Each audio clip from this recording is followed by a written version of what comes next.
A pleasure to meet all at last, and welcome back to TV shows that deserve the spotlight. And now, what we're going to do today is we are going to go through another well-known TV series.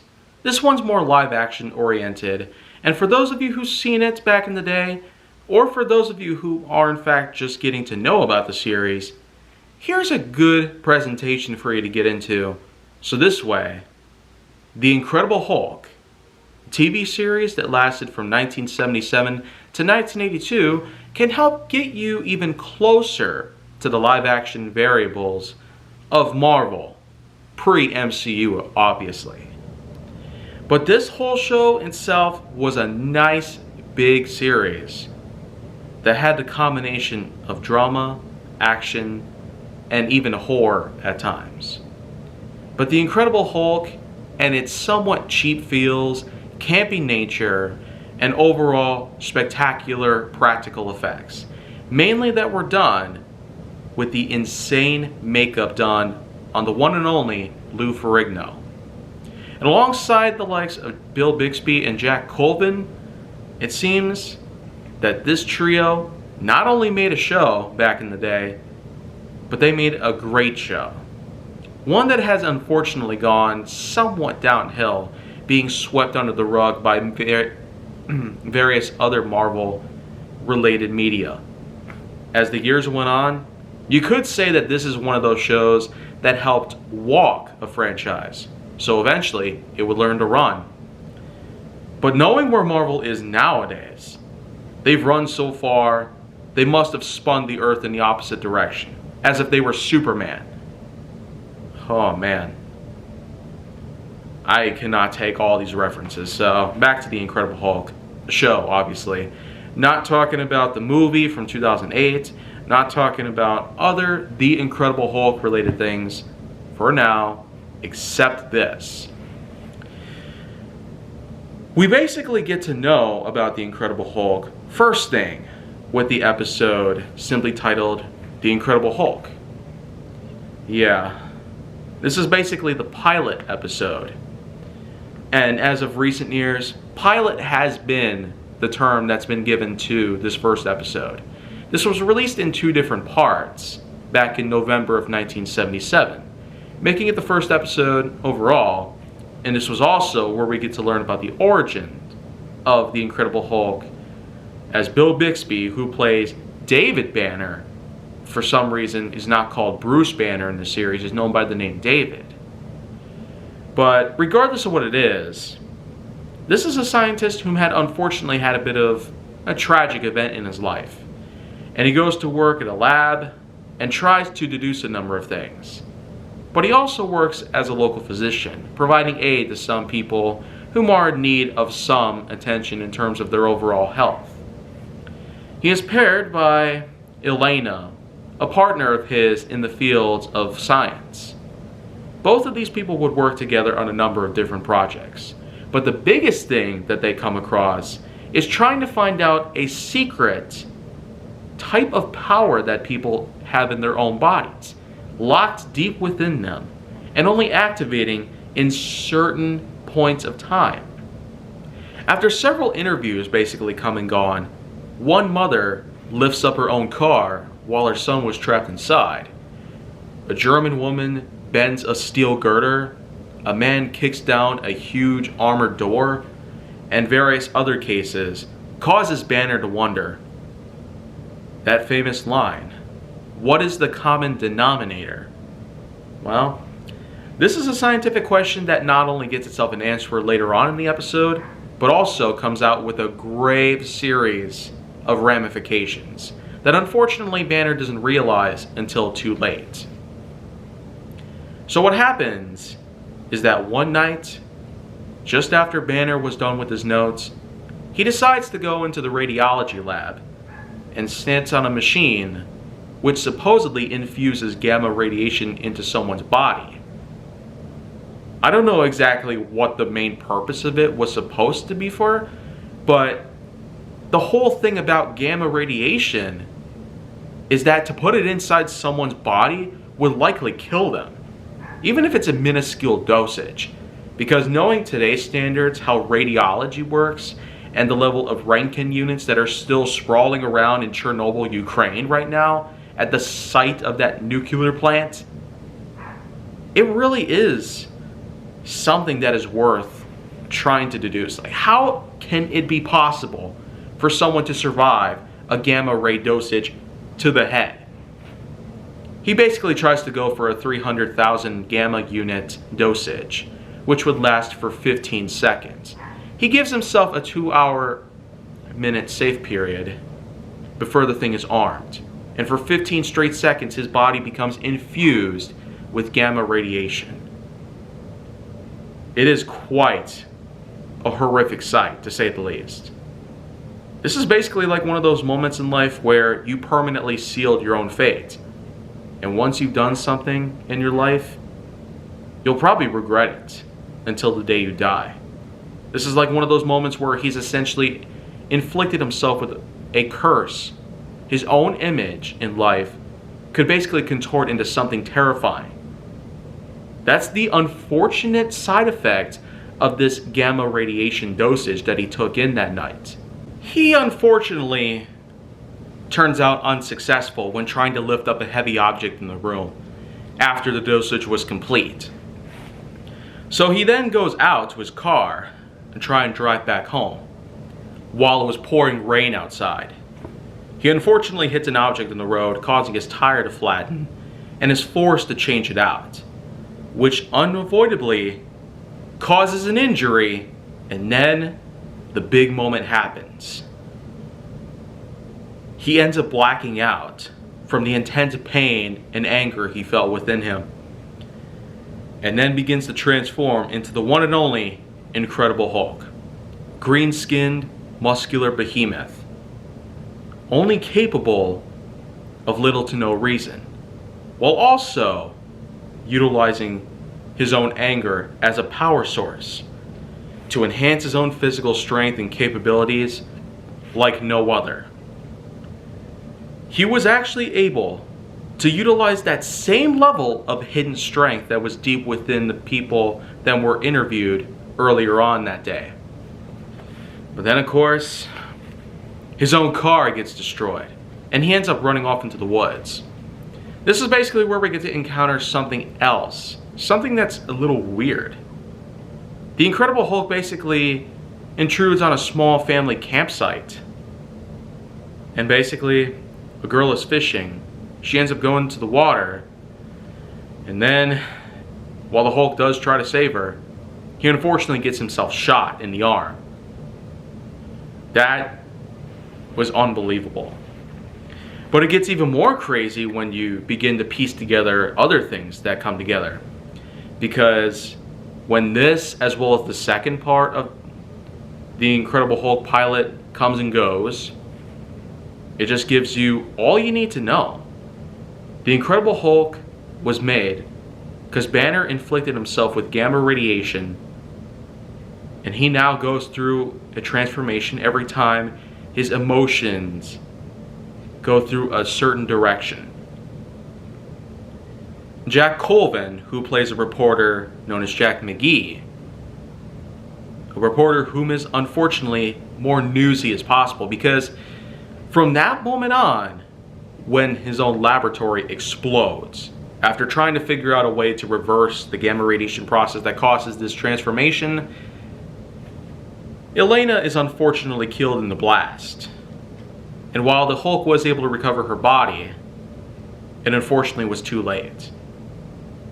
He is then being accused of straight up murdering Elena, as well as David Banner, because all that came out was the Hulk and Elena's body.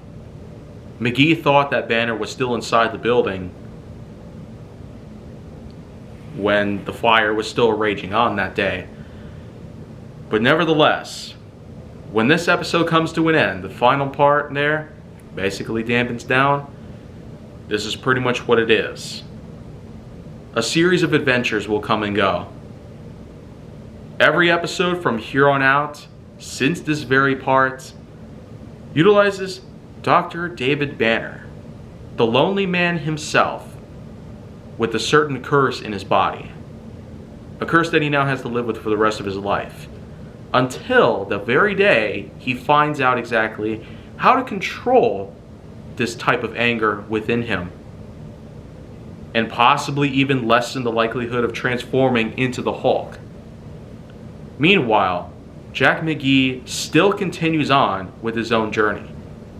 He not only goes far to claim that the Hulk was a mass murderer, killing Banner and Elena, but also that the Hulk could be willing to kill anybody else. This is where we then head into the next two-part episode, Death in the Family, which is basically where the Hulk gets involved with a woman whom unfortunately falls sick because her own family is doing some crazy stuff to her.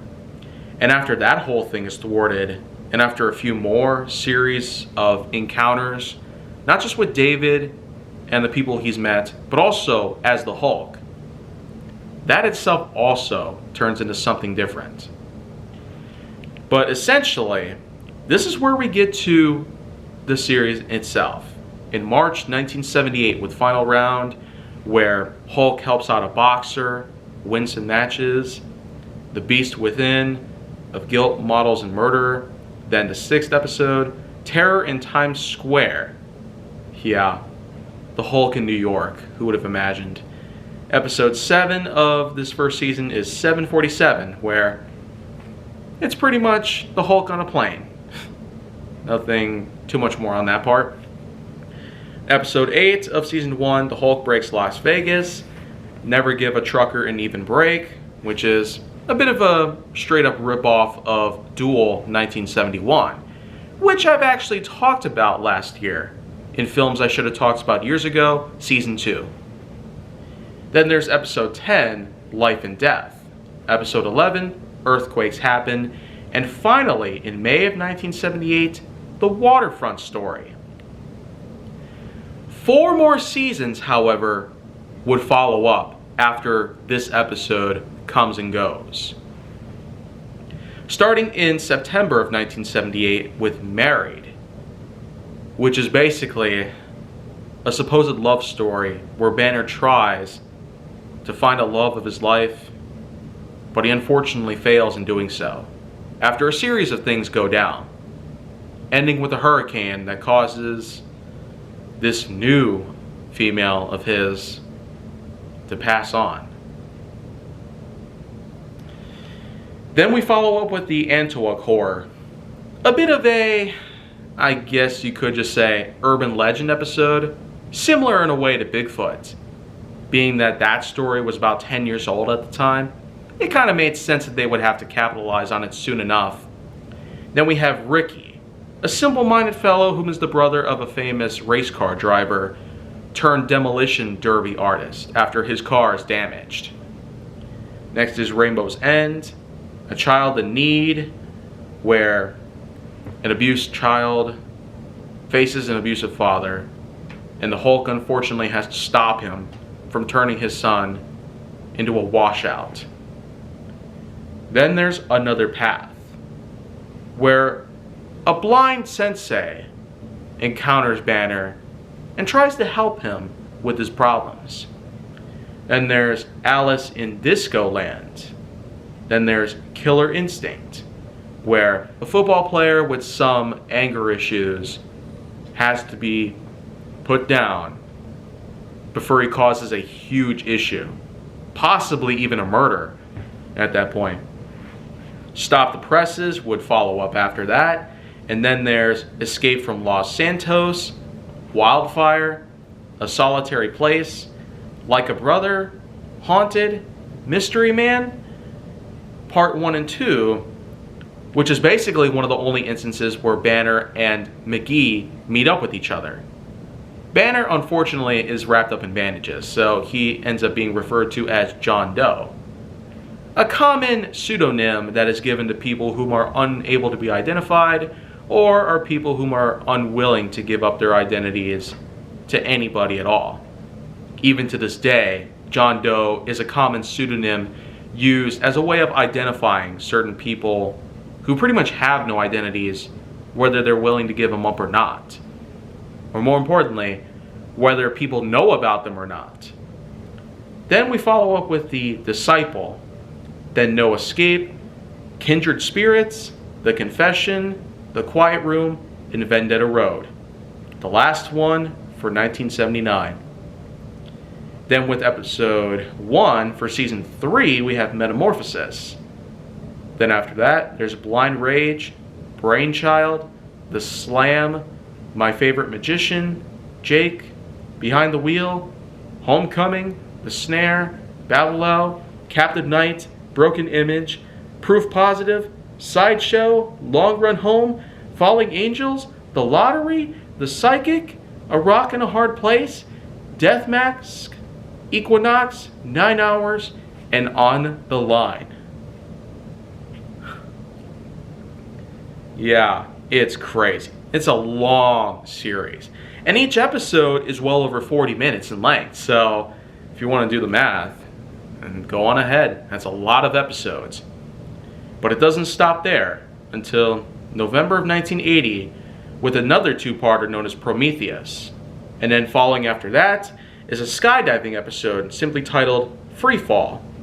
Then there's Dark Side, Deep Shock, Bring Me the Head of the Hulk, Fastlane, Goodbye Eddie Kane, King of the Beach, Wax Museum, East Winds, The First, Parts 1 and 2, The Harder They Fall, Interview with the Hulk, Half Nelson, Danny, and Patterns. So, that's a pretty epic series so far.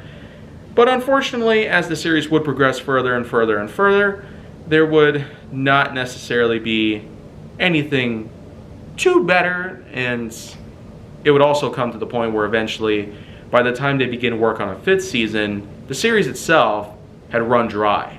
Ratings were starting to dampen down, and viewership wasn't necessarily getting up to speed as much. But it basically begins with October 1981 with the episode The Phenom. Yeah, The Phenom. I'm sure it means phenomenon in short. I'm not so sure. Then there's Two Godmothers, Veteran, Sanctuary, and finally, Triangle. This is pretty much where they terminated the series. After the low ratings, the decreasing levels of budgets to work with and all that, would eventually come to a point where they had to pull the plug on the whole thing. And Bill Bixby and the rest of the crew would come to an agreement that this would have to be the end of the series entirely. But turns out there were 2 other episodes that they had made within that time.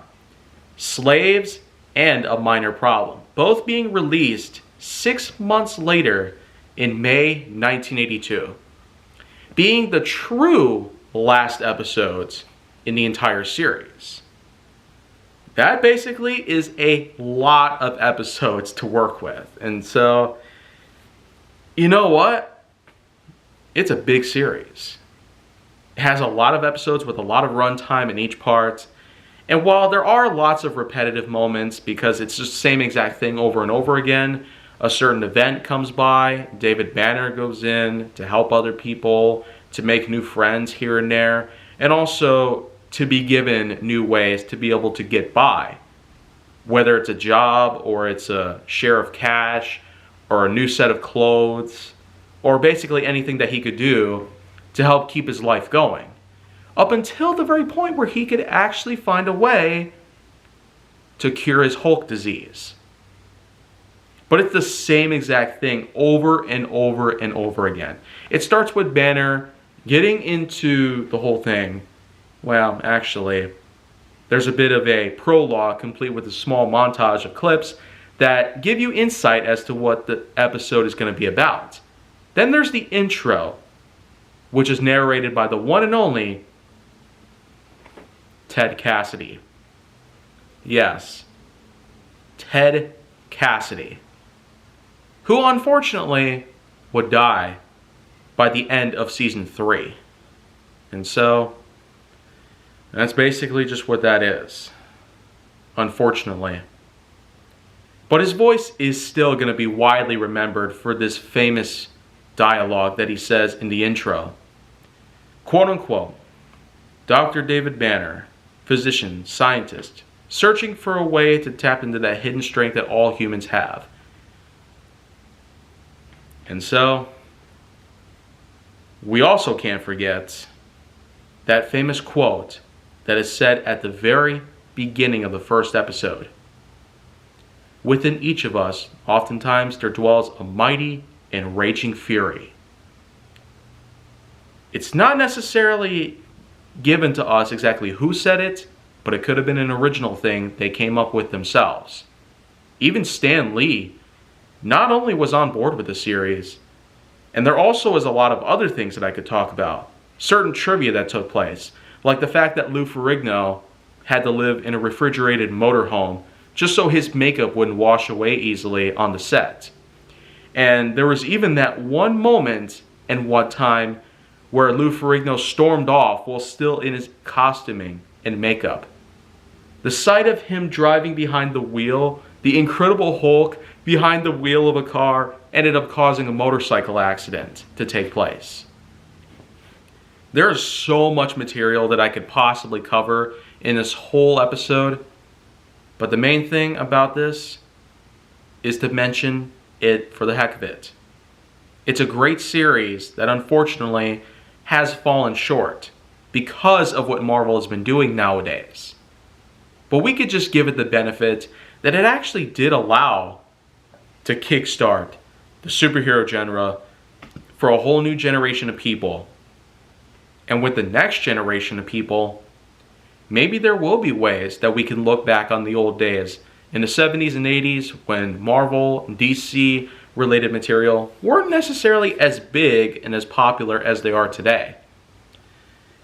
And to tell you the truth, there's really a lot of Marvel things that I am interested in, but the MCU has gone way worse than you would probably think. So that's pretty much all I have to say about it right now. But I will get on to some more stuff as well. So make sure that you like, subscribe, comment, follow me wherever you can find me, and stay on the Hollywood side if you'd like to see more on the channel.